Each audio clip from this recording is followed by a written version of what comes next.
नमस्कार, माझे नाव आरोही आहे. मी इयत्ता 4थी मध्ये आहे. माझ्या शाळेचे नाव मुंबई पब्लिक स्कूल जनकल्याण नगर आहे. माझ्या पुस्तकाचे नाव साने गुरुजींच्या गोष्टी आहे. माझ्या पुस्तकाच्या प्रकाशकाचे नाव श्री गणेश प्रकाशन आहे.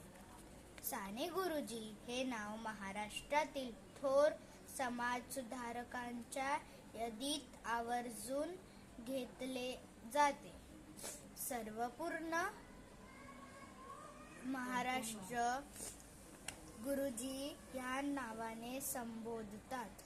ते मराठीतील एक श्रेष्ठ गांधीवादी, शिक्षक, समाजसुधारक आणि प्रतिभावंत लेखक होते. प्रत्येक विद्यार्थ्यांना समान शिक्षणाचा हक्क मिळावा असा त्यांचा अट्टहास होता. विद्यार्थ्यांना